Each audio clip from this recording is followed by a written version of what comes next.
This sometimes you got to jump rope in here, hit pads. You can do all kinds of stuff in the space like this. Room for festivities.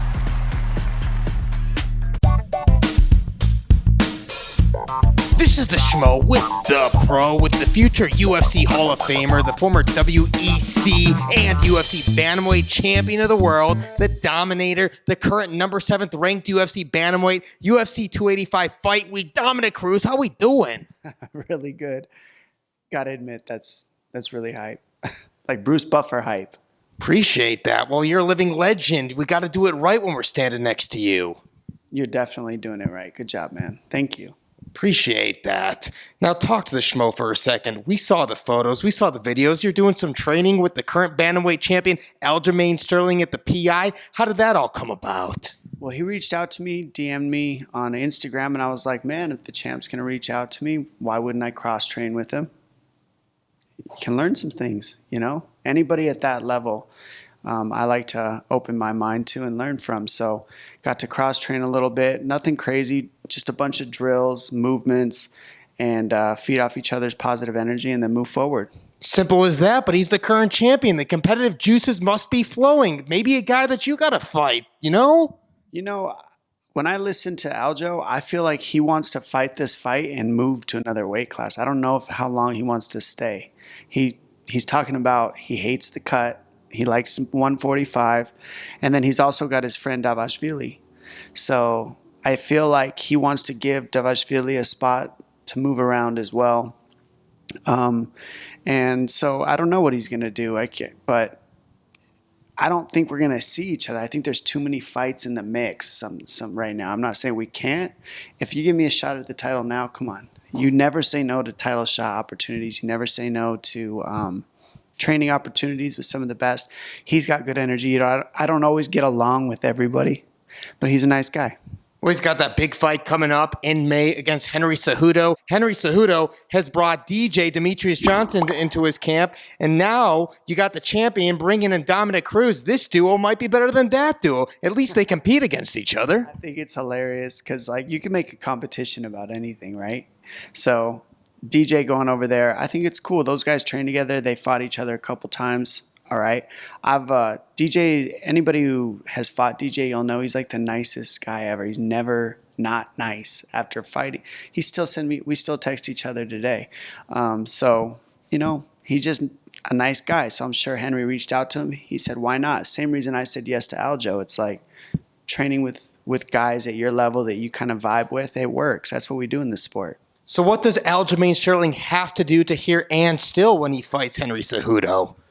Man, well, he's 10 weeks out still, and I like he eases his way into making it tougher and tougher as you should. It's a marathon, not a race, to get ready for these long 5-round fights. So I think he needs to just tap into his leadership. I think the number one thing that I would see is tap into a leader that he can just let go of control and let them drive him like a remote control car, and that he trusts to do that so that he can let his mind go and focus on fighting, because that's what it's going to take. Every great has a coach.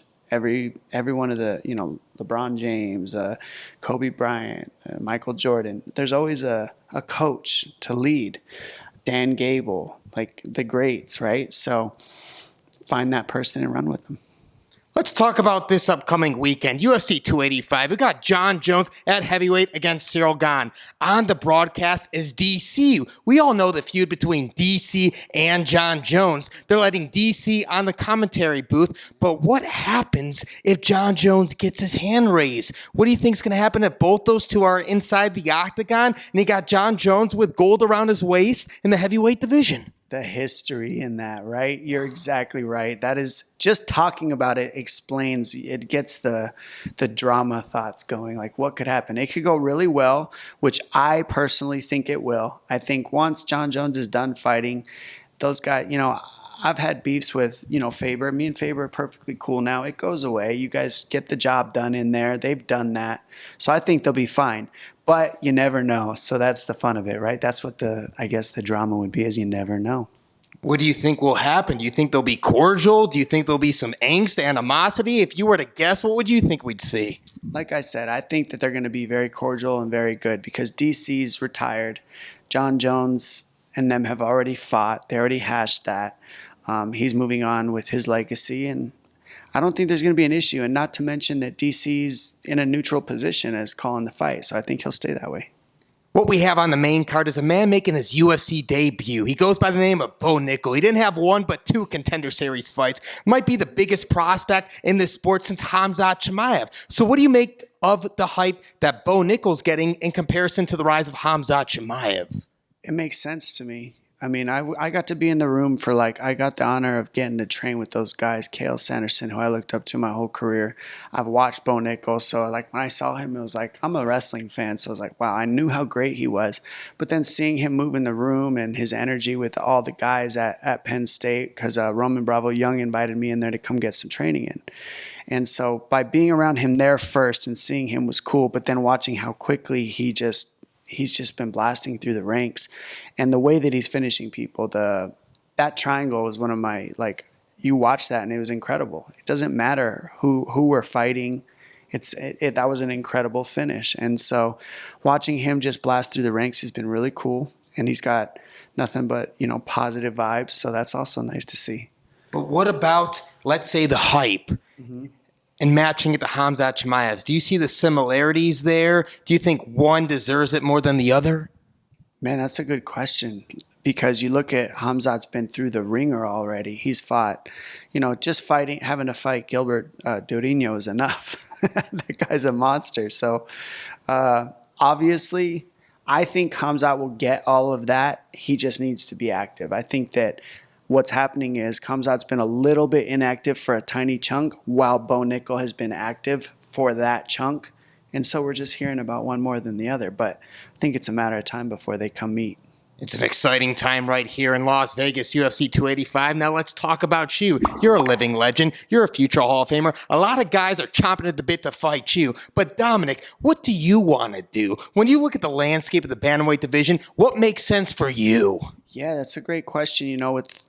There's all the other stuff with the analysts and all this stuff that I'm doing. You look at the division, and I'm definitely getting called out, because when you're on a fight card, calling, the first thing they could think of is I'm sitting there. Why not? They're winning fights and calling me out.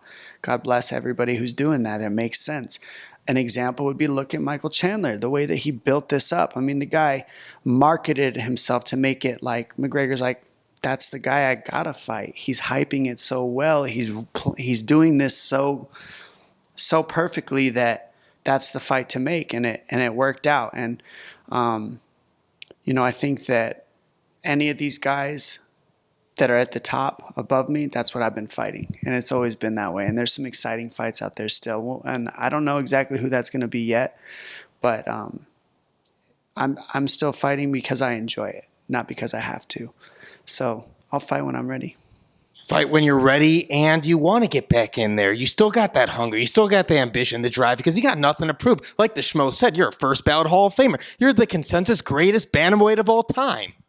Well, that's the bottom line. I'm not in a rush. I'm here, and I'm training, and I'm consistently getting better. So when that match is up, I'll be there. I don't have to fight. I'm working every single day. I'm trying to make money in so many different areas so that I can still afford to train. At this point, it's expensive to train. It costs a lot of money, and you don't get paid unless you stay active fighting. And at this stage, I want to take one fight at a time, and I want them to excite me, and I think there's still some out there. Well, speaking of active fighting, the guy who's the #1 ranked bantamweight right now is Sugar Sean O'Malley. He's sitting there idle, waiting for the winner of Henry Cejudo and Aljamain Sterling. Do you think that's the right call for Sugar Sean O'Malley, to wait for that winner, or would you like to see him fight somebody else, Dominick? Well, he's got a certain contract. He renegotiated his contract. Got paid. Yeah, so if he got paid, that's going to raise the bar for the competition that he's going to face. And then it also benefits the UFC to have him next in line. So they're not really going to push the envelope. But notice that. I just notice it, and I go, yeah, I don't need to push the envelope either. It's let the matchups that are right happen, and that's what they're doing with him. You see, they're letting the matchups that are right happen, and they will happen. But there's still so many people to match up. There's still so many guys that haven't built the marketing to that level to where he's just sitting there waiting for the next title shot. I'm not mad at him that he doesn't want to fight somebody who's not going to build the fight. I understand where he's at. He's doing a great job building himself. Being part of the Nelk Boys really boosted his profile because he's got backing. They're also partnered with the UFC. So if you think about it, it's one big machine backing him, and it all works out. He's got it. He's running, and he's wearing that coat well. The bantamweight division is growing. It's one of the most competitive divisions in the world, and it started back in 2010, 2012, it crossed to the UFC. So it's pretty awesome to watch all this grow. I'm just happy watching it, being a part of it still. I will face one of these dope matchups. I can feel it, and it'll happen when it's going to happen. Well, speaking of these dope matchups, next week, after this week, you got Petr Yan fighting Merab Dvalishvili. And then at the end of the month, it's a banger over there in San Antonio against your former opponent in Chito Vera fighting Cory Sandhagen. Of all these matchups right here, who do you think is going to hold the gold strap in the bantamweight division to end 2023? It's a great question. Well, first of all, you're going to have Sterling fight Henry. I think that's a very competitive fight, but I think Aljo can get it done, obviously, because of his length and the grappling. But it's a tough fight. That's a banger. Other than that, what is the other fight that you want to know? Schmo wants to know Sandhagen against Marlon Chito Vera. Vera and Sandhagen. The way I break that one down is. I think that Sandhagen's going to do a similar thing as what I did, minus he doesn't have the same wrestling attacks, but he's hard to hit. He's got really good boxing. He's just not going to make the mistake to lean.